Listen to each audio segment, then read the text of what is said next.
tal? Bueno, Hola, pues Dani. bienvenidos de nuevo a Clima Propicio. Itziar, María José, el día de hoy nos acompaña, Jorge, Hola. aquí su servidora Daniela. Y bueno, pues hoy quisiera que entráramos en materia con un recordatorio de dónde estábamos hace 4 años, pegados a nuestros celulares, con la urgencia de conseguir papel de baño, desinfectantes, Clorox, y también todo lo que implicaba la angustia de saber que no íbamos a poder quizás y tener acceso a comida, incluso a bienes de medicinas, etcétera, ¿no? Creo que eso se nos olvida ya 4 años pasados que fue un momento de mucha ansiedad. Y creo que también fue como el momento en el que de repente nos pusimos a voltear a ver las cadenas de suministro, que es un tema totalmente invisible. Súper sexy. Muy sexy. Contenedores, tractocamiones, almacenes, Bodegas, bodegas. cajas.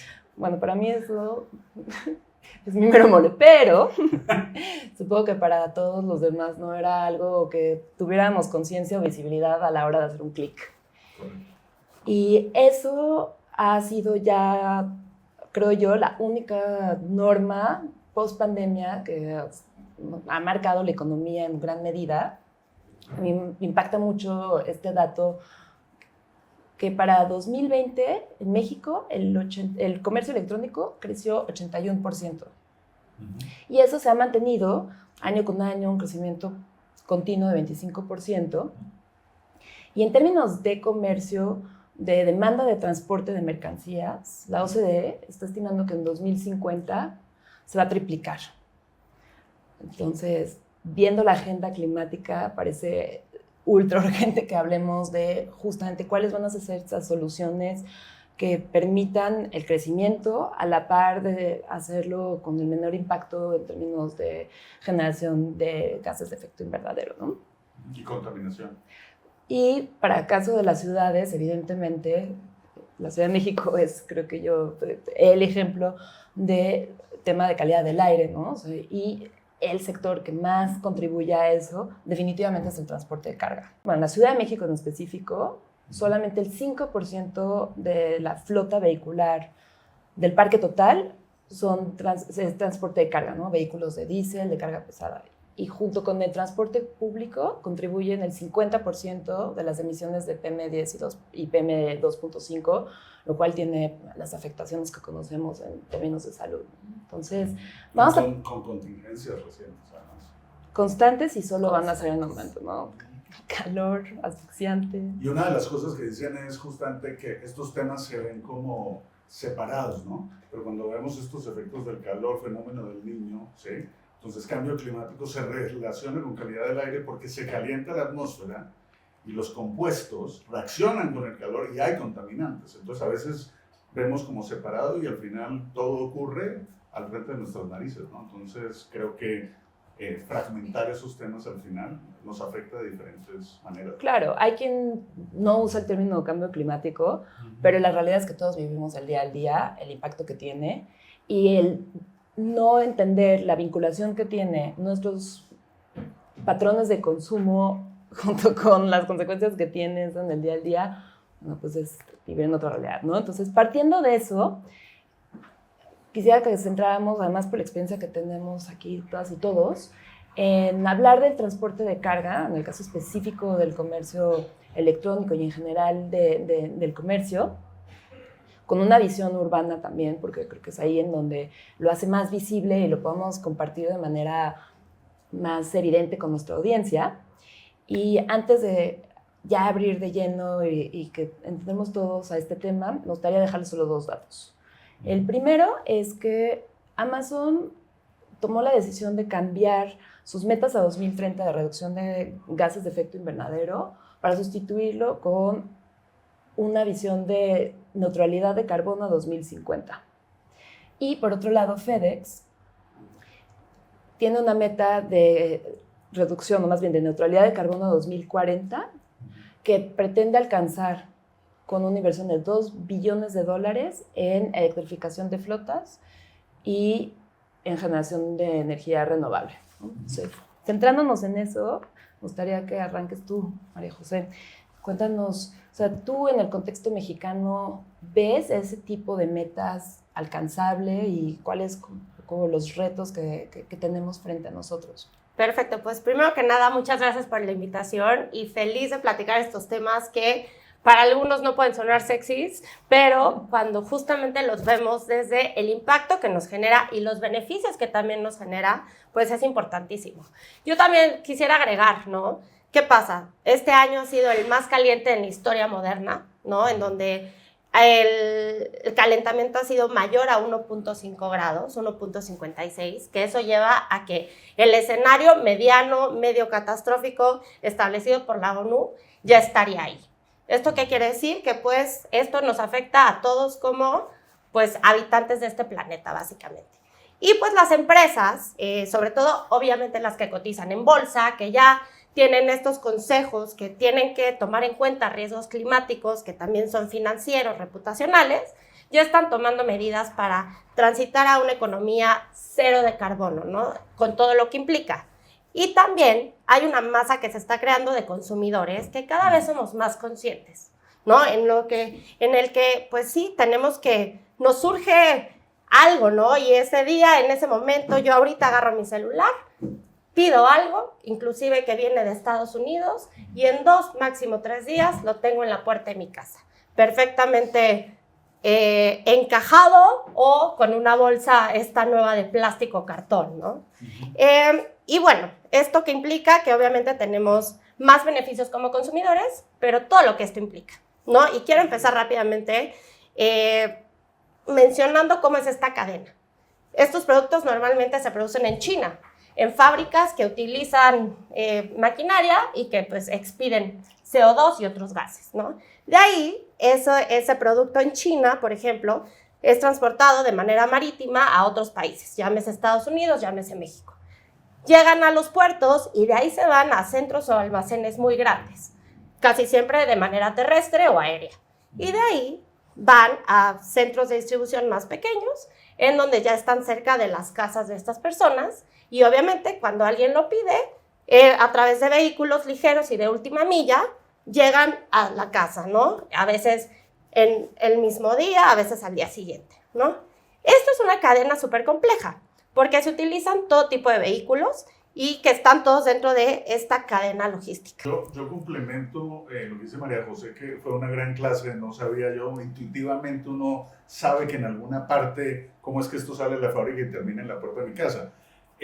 Yo he visto como dos cosas, no solamente la parte de productos, pero el otro día fui un neófito en la central de abastos y creo que lo mencioné anteriormente, pero es impresionante el volumen de negocio que se mueve en la central de abastos, solamente en un punto, algo así como, si no me acuerdo mal, eran como $9,000 millones al año en pura comida, digamos que es lo que acopia, es la principal plaza de alimentos. Entonces la logística a veces pensamos solamente como el transporte de camiones y de cosas que compramos tal vez en línea o en las mismas tiendas departamentales, pues ahí llega también los mismos camiones. En la central de abastos lo que vimos fue, hay 4 grupos de transporte y es realmente no los big retailers. Ellos llega todo el abasto, entran y salen como 62,000 unidades al día, ¿sí? Y todo se distribuye en camioncitos y coches, ¿no? A las tiendas de abarrotes. Uno piensa que tal vez las grandes tiendas de autoservicio es donde, digamos, concentra la mayor cantidad, ¿no? Pero estas ciudades de tienda de barrio, de tiendita, y ahí va todo lo que sale de la central. Entonces, bastante interesante. Y quiero nada, hacer un apunte aquí muy importante. Sí. O sea, como para recentrar, o sea, de esta gran escala en donde vemos buques, aviones de cargo, etcétera, el 69% de las emisiones viene del transporte vía terrestre de los camiones, ¿no? Y luego, si vemos toda esa cadena en términos de emisiones, el 30% es esa última milla de la que estás hablando, justamente la distribución urbana, la que llega al último consumidor.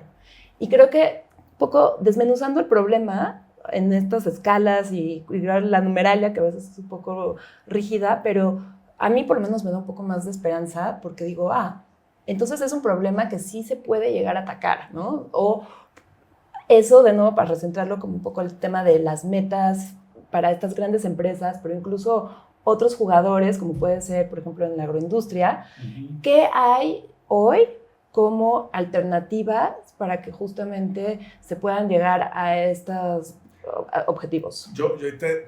Justamente lo que iba a decir es que estábamos hablando con un grupo de ellos y tenían interés en electrificar, o sea, en el acceso a la tecnología. Ya ven que hay vehículos eléctricos y dicen, oiga, sí gasto mucho de combustible, me está comiendo, y este negocio es de volumen y bajos márgenes, ¿sí? Entonces ellos tienen que buscar eficiencias, y había este tema del acceso a la tecnología. ¿Cómo accedo a la tecnología de forma económica? Y todavía hay barreras.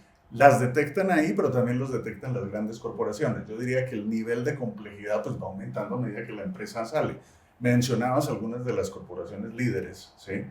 Y básicamente vimos cómo algunas dijeron, oye, yo propuse esto, pero tal vez voy a ser más conservador, y eso más conservador tiene que ver con disponibilidad de presupuestos, más inversión que requieren los vehículos. Se habla del TCO, ¿no? Hoy hay competitividad de TCO, es decir, si sumo todo lo que cuesta un vehículo a diésel y si sumo todo lo que cuesta en eléctrico, ahí empieza a haber convergencia. Sin embargo, esos consensos internos son complicados porque cuando hablamos de estas cadenas de suministro tan complejas, pues ya tienen procesos muy armados, y si yo pongo vehículos eléctricos, pues nada más no es ponerlo en la luz, sino implica mejorar la infraestructura, tener acceso a vehículos nuevos que a veces no hay en el mercado local, o que tienes que invertir 30% más, 50% más, dependiendo del vehículo, y ahí empieza como un tema de gestión del cambio que es como lo que para. Ahí creo que vas a disfrutarte, o sea, justo en términos de la oferta, o sea, ¿cómo ves tú el mercado automotriz en México? Y justamente como en términos de capacidad y de oferta. Creo, Dani, en ese sentido que vamos tarde. Vamos tarde, y no solo a nivel México, sino a nivel internacional. Bien comentabas que las empresas, las grandes empresas están extendiendo sus periodos de metas. O sea, recuerdo muy bien la meta de la Agencia Internacional de Energía de alcanzar el 60% de los vehículos de carga eléctricos para 2030. La verdad, no creo que lleguemos como planeta a una meta de esa envergadura. Creo que vamos muy lentos justo en la transición hacia los vehículos de fuentes más limpias. Y aquí quisiera platicarles un poquito que tuve oportunidad de ir ahí que antes era el Salón Internacional del Automóvil de Frankfurt, y ahora se hace en München algunas veces y otras veces se hace en Hannover. Y tuve oportunidad de ver algunas tecnologías que me sorprendieron mucho. Por ejemplo, platicábamos con Jorge antes de entrar a la grabación justamente de las opciones que hay del hidrógeno. Pero también me tocó ver vehículos aéreos no tripulados que ya tienen capacidad de carga muy importante. Entonces eso me dejó asombrada, y creo que ese tipo de tecnologías aplicadas a una escala posible o real es muy impresionante. Pero sí, como comentas, traemos un retraso, y en México he visto ya casos pues que han podido implementar exitosamente una flota de carga eléctrica en el país. De hecho, nos tocó liderar dentro de la empresa, dentro de Plasmar, la narrativa de electromovilidad de una empresa cervecera, que es pionera y líder en el tema de las flotas eléctricas en el país. Y resultó impresionante hacerla justamente la narrativa, porque nos dimos cuenta de que este cambio no solo es un cambio de tecnología en materia de movilidad, es también un cambio también de la manera de pensar, porque la flota ahora tiene esta capacidad, como habíamos platicado también en un episodio anterior, que los vehículos eléctricos ya son computadoras. Entonces, estos nuevos vehículos de carga que está teniendo la cervecera tienen inteligencia artificial que permite estar verificando al conductor. Entonces, si el conductor se duerme, genera una alarma, ¿no? O tiene también pues esta capacidad de conectarse con una torre de mando que permite saber cuando el vehículo necesita algún cambio o necesita mantenimiento, algún cambio de refacción. Entonces, permite también mantener a las unidades en mejores condiciones, que lo cual es beneficioso no solo para el conductor, sino para la compañía, para quienes transitamos en las vialidades y también para el consumidor, que además, dicho sea de paso, que fue la razón por la que nos contrataron, es porque esta narrativa de estamos migrando hacia la electromovilidad es también una herramienta muy potente de marketing para el consumidor. El consumidor, la consumidora y le consumidore están buscando justamente esto, o sea, están buscando conectarse fuertemente con marcas que estén apostando por este cambio, aun cuando vayamos ya con muchísimo retraso. Claro, sí hay una responsabilidad compartida y cada vez más conciencia, y creo que es parte también de lo que buscamos con este podcast, justamente crear esa conciencia y también ver la visibilidad de cuáles son los caminos viables para que logremos alcanzar estas metas, ¿no? Entonces regreso contigo, María José, justamente, o sea, ¿cómo ves en el contexto mexicano estas grandes metas de reducción, de neutralidad de carbono como algo viable?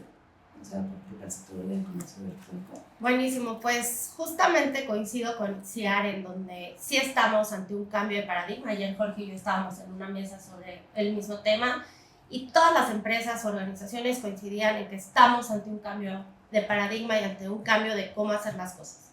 Sin embargo, aún existen muchos obstáculos y sobre todo en México, ¿no? Y quiero ejemplificar varias cosas. Igual voy a tocar temas tanto de primera, media y última milla, ¿no? Podríamos empezar con la última milla, ya que tocabas lo de la central de abastos. Creo o considero que aquí es donde más innovación se ha hecho, tal vez también por los temas de costos, ¿no? En vehículos ligeros. Y el impacto. Y el impacto, claro, ¿no? El tipo de ciudades. uso, ¿no? En un perímetro. Exacto, exacto. Entonces, bueno, tenemos en México a empresas como Mercado Libre, que ya tiene 150 camionetas o furgonetas eléctricas, que anunció que ya están en 9, creo, ciudades del país. Entonces, bueno, esa es una pues, transición hacia tener flotas de última milla más limpias. Hay otras empresas más pequeñas de comercio electrónico y entregas que ya vemos tienen vehículos, especies de motonetas eléctricas, etcétera, y lo publicitan, ¿no? Mucho. Tenemos, por ejemplo, Amazon, que tiene ya en Reino Unido esta modalidad de entrega en bicicletas eléctricas, en donde pues tienen una caja atrás, en donde caben bastantes paquetes, pero todo es en bicicleta, ¿no? Que pues esperan que estos proyectos y también motos, etcétera, estén llegando ya a México, ¿no? Motos eléctricas o más limpias, por así decirlo, ¿no? Pero, ¿qué pasa? Obviamente, el costo, como decías, Jorge, el costo aún sigue siendo alto en el sentido de, pues no solo comprar el vehículo, sino refacciones, reparaciones, el costo de tener parado ese vehículo mientras se carga, que es muy importante también, ¿no? Y el gobierno también no ha apoyado tanto en estos incentivos. ¿Por qué una empresa haría esta inversión tan grande cuando en realidad puede ser que le cueste más? ¿No? Y ahorita digo, voy a entrar al tema de en realidad, ¿no? O no te hacen obligatorio. No te lo hacen obligatorio. O sea, no te dan los incentivos y tampoco te penalizan. Justamente, porque aquí no es, y muchas empresas han pedido al gobierno incentivos para la compra, ¿no? La compra de vehículos, pero no solo el gobierno puede apoyar de esa manera. Por ejemplo, tenemos otras ciudades en donde se han hecho estos anillos verdes, ¿no? En donde, pues, incentivan a que si tú eres más limpio, puedes llegar a muchas más zonas de esa ciudad. Que eso, pues, no es dar dinero o, ¿no? O transmitir esos, pues, temas fiscales, etcétera, ¿no? Entonces, hay muchas maneras en las que el gobierno puede apoyar. Y ahí nos preguntaría, y ver no como el gobierno, sino ¿qué le toca al gobierno federal? ¿Qué le toca a los gobiernos locales, incluso municipales? Completamente. Todos tienen ahí un pool de herramientas con las que puedan Planeación, justamente incentivar o condicionar, etcétera, ¿no? Yo diría que no estamos en el momento de prohibir o castigar, ¿no? Tenemos, digamos, más bien, una migración de estas, pues tienes zanahoria y tienes garrote. Yo diría, en este momento, cuando uno quiere activar el mercado, tal vez el garrote, bueno, pues, pero sí zanahoria, ¿no? Por ejemplo, uno sabe que para las empresas de reparto los hoy no circula le afectan. ¿Por qué? Porque tiene que tener para una misma operación a veces dos tipos de vehículos. Entonces, si ya te dicen que si usas eléctrico, ya te eximen, o que eso es lo que pasa, pues entonces ya te ahorras, ¿no? Y alguna vez hicimos un análisis de un caso en Guatemala, donde tenemos un cliente, y donde los incentivos no estaban, menos estaban. El combustible es más barato, los vehículos son Euro 3, o sea, son estándar de emisiones aún, pero tenían restricción de circulación 6 horas.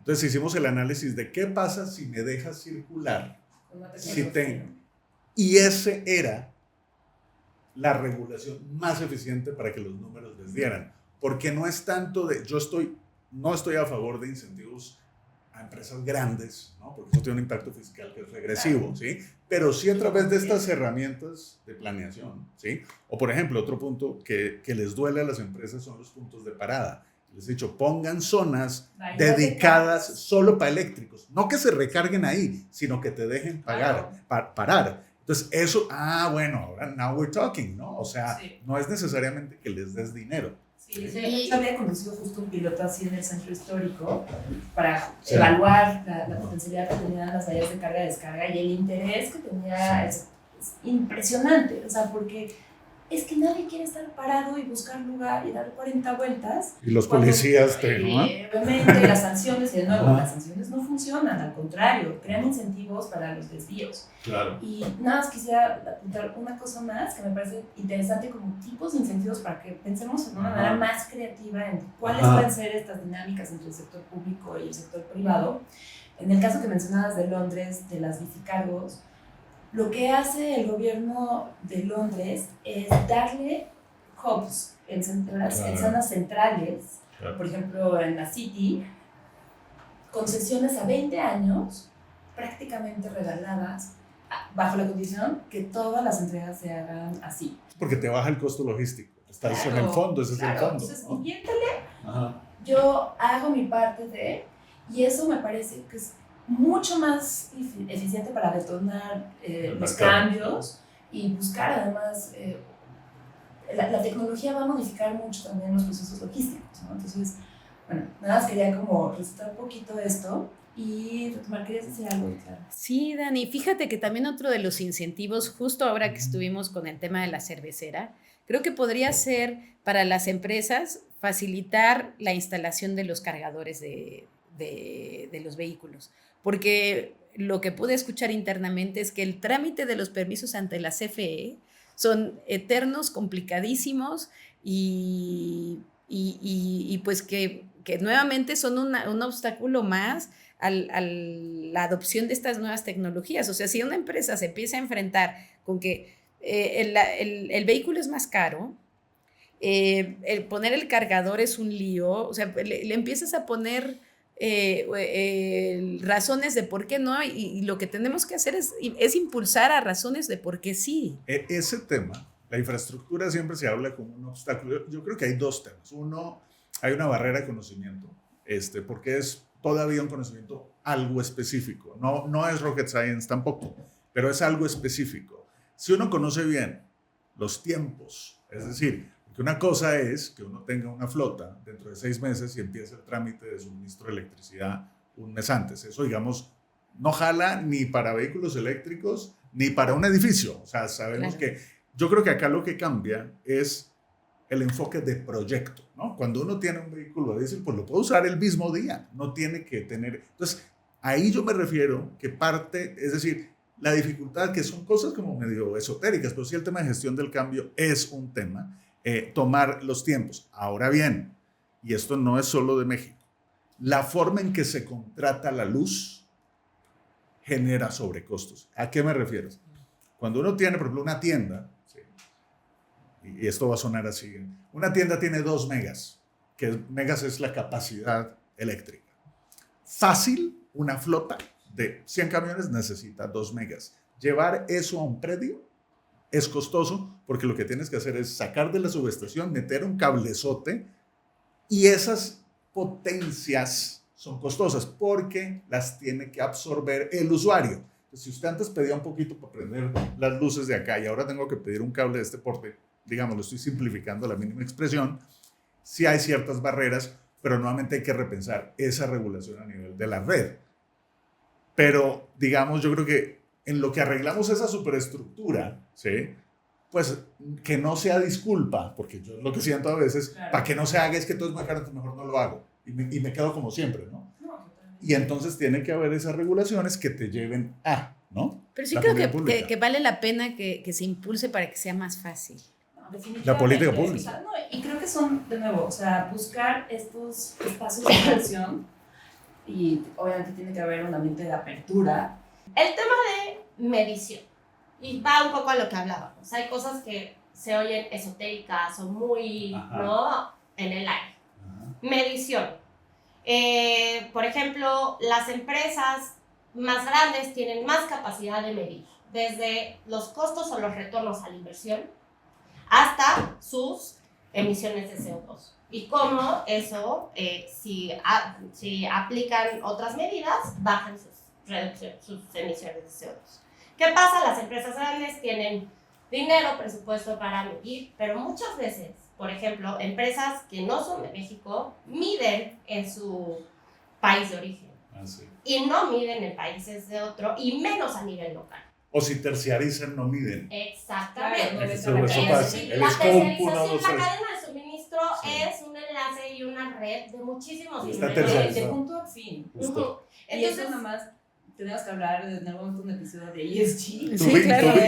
To be continued, No, pero, no, sí. pero se pero redondea la ese tema idea. es súper fundamental. importante. Porque eso dará más herramientas a las empresas de todos tamaños para ver cuánto les cuesta o cuánto les reditúan hacer esas inversiones, ¿no? Hacia un futuro. Ahí hablas de un tema de aprendizaje entre empresas. Y yo he visto También. esto de documentar los casos porque no todas tienen el tiempo, ni el staff, ni para que se echen ellos solos el análisis. Claro, y sigue siendo muy costoso. Sí.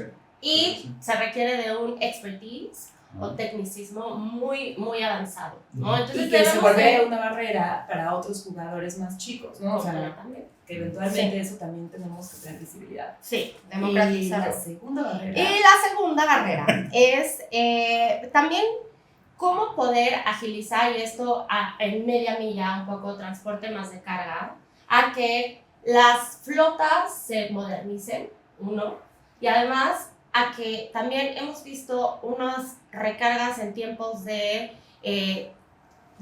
transporte, de tráfico, de seguridad, aduanero, que eso también afecta en temas de emisiones de CO2, ¿no? Sí. Porque los camiones están La en triple tiempo. eficiencia de las cadenas logísticas, sí. Completamente. Y cómo lograr esos corredores, como decías, una alianza público-privada para que los corredores en México, que son importantísimos, los que van hacia Estados Unidos y Canadá, y con toda la cantidad de camiones que transitan entre estos dos países hasta Canadá, entre esos tres, cómo poder tener una medición de esos corredores, hacerlos seguros y hacerlos limpios.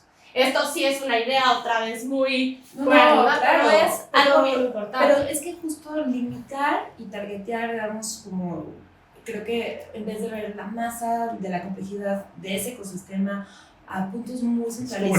innovación de pilotos, ¿no? Y también voltear a ver, o sea, desagregar, o sea, creo que eso es como el gran aprendizaje, creo, de entender las cosas bajo la óptica de la logística, es justamente entender esos tramos y entender cómo se tiene que trabajar siempre con una visión de optimización en tiempos, porque creo yo que si bien la tecnología es fundamental y la transición a energías renovables es fundamental, a donde vamos a poder hacer mayor incidencia en la reducción de emisiones es en la eficiencia logística. Ahí es la clave, procesos y, de nuevo, voltear a ver a todos los actores. No, el costo logístico. Y yo digo, acá siempre vamos a terminar y nos alargamos, pero ya que nos alargamos un poquito, les conté del caso del cliente en Guatemala, que se amplían los horarios. También hay restricciones de circulación por ruido, ¿no? A partir de cierta hora o en ciertos lugares de la ciudad, por ruido, por peso, por vibración, no se permite que vehículos a diésel pasen. Con toda razón, ¿quién quiere tener el camión de basura a las 2 de la mañana o cuando nos toca construcción? Nadie lo quiere. ¿Sí? Pero en el momento que tú tienes vehículos eléctricos, quitas vibración, ruido, emisiones y todo, y amplías automáticamente tu ventana de tiempo para operar. Cuando uno mete esto, y hablábamos de costo logístico, cuando amplías el tiempo de utilización de un vehículo, mejora también el costo unitario de reparto, ¿no? Porque lo que haces es darle más vueltas al vehículo y por ende desplazar más productos. Siento que a veces todas estas cosas, y lo hablábamos ayer también, esto es multidimensional, ahora sí que interseccional, multidimensional, etcétera, y justamente, y eso es lo que llaman estos temas de los hairy problems, ¿no? Que no hay como un solo aspecto, y creo que como sociedad no sé cómo generar esas innovaciones. De mi experiencia, estos proyectos son exitosos es cuando se sientan a la mesa para algo específico, los 5 actores que están involucrados, y se puede cooperar. Entonces, digamos, ¿somos optimistas o no? Yo diría que sí, porque ya ha pasado. Y solo me gustaría ya para ahora sí. No, para cerrar, justo con buenas noticias y por qué vale la pena hacer esta migración hacia las nuevas tecnologías. Justo la empresa cervecera con la que trabajamos publicó las cifras que se habían ahorrado de CO2 con la movilidad hacia la flota eléctrica. Se ahorraron 132 toneladas en los primeros 6 meses de operación, lo que implica, o sea, lo que absorbe, por ejemplo, un bosque del tamaño del bosque de Chapultepec en 5 meses. Entonces, imagínate, si eso lo multiplicamos, esto es la flota de una sola estación. Entonces, vale muchísimo flota muchísimo mayor. de una flota muchísimo mayor. Adivinen qué empresa. No. pero vale mucho la pena. Todavía no nos patrocinan. Pero imagínate si esto lo multiplicamos por todas las empresas de México que tienen una gran flotilla, una gran operación logística, pues tendremos sin duda un futuro más libre. Y la importancia de medir no solamente antes del caso de negocio, sino después de negocio, pero también yo diría ahí es cómo mides, ¿no? Sí. Yo lo que he visto de la práctica es que las métricas todavía son de corto plazo. Tan bobo como muchas tienen que el retorno tiene que ser a 3 años. ¿Por qué? Porque compran vehículos convencionales que a 3 años son. Pero eso lo tienes que hacer, es duplicar. Ese consenso al interior de la compañía, de amplíale el plazo, no es de que, hola, amplía el plazo. No, hay políticas globales de ese tipo de cosas. Entonces, a veces yo digo, yo pongo mi esperanza mucho en las pymes, porque yo tengo a mi amigo el dueño de la pyme y le digo, oiga, esto jala. Y son mucho más ahorro, lo tengo ya. ¿Sí? Entonces, y consideremos, yo por ahí leí 50,000, los datos nos los sacamos de WhatsApp, pero 50,000, estamos hablando de eso. Fuente WhatsApp, no, este sí fue un artículo. 50,000 empresas de transporte en México, que son una persona a veces, ¿cierto? Ahí está el potencial, porque cuando hablamos de la flota de las flotas privadas, porque hemos hablado de flota privada, es una cosa chiquitititita, ¿sí? Claro. Del potencial que tenemos. Yo diría abrir este diálogo a pymes, ¿no? María José, que tendríamos que, ayer hubo un diálogo, las pymes, yo creo que hay una esperanza grande porque también cómo se puede ampliar un mercado, ampliando el tamaño del mercado. Claro, ¿no? Sí. Sin duda, yo creo que ese es un excelente tema para un episodio próximo, el de las pymes, que nos encantaría abordar. Invitemos a la central de abasto. Bueno. Y última. Perfecto. Ahora sí te vas a llevar como experta, no tienes derecho a replicar. Yo no hablo casi. Como experta en comercio electrónico, un tip para consumidores y también para que lo dejen en caso de que quieran tocar otro tema sexy, no sexy. La logística inversa. Claro. ¿No? Si bien yo como consumidor pedí este artículo de Estados Unidos o de Tijuana y me llegó a mi casa, ya tiene una huella de carbono. Me llega a mi casa, no me quedó el vestido, para nosotros es muy fácil regresar. Eso requiere toda una logística que cuesta y que como es tan costosa, muchas veces esos artículos se terminan destruyendo. Entonces que como consumidores seamos conscientes de que cuando regresamos algo, muy pocas veces se puede reutilizar. Y 2, cómo esa huella de carbono también es parte dentro de una logística inversa para llegar a otro centro de distribución, a otro tema. Entonces, solo quisiera dejar el tip y ese conocimiento que mucha gente no lo sabe. Y creo que así podemos salir con muchos instrumentos, tanto como individuos, como personas dentro de nuestros sectores profesionales y ojalá también del sector público. Entonces, pues bueno, agradecerles. Para no ser un tema sexy, hablamos bastante. Y tenemos ya toda una agenda de temas que tenemos que tratar en las siguientes episodios. Pero bueno, muchas gracias. Gracias. Gracias por acompañarnos en este episodio de Clima Propicio. Recuerda seguirnos en todas nuestras redes para más contenido sobre tecnologías climáticas. Y nos vemos en el próximo capítulo.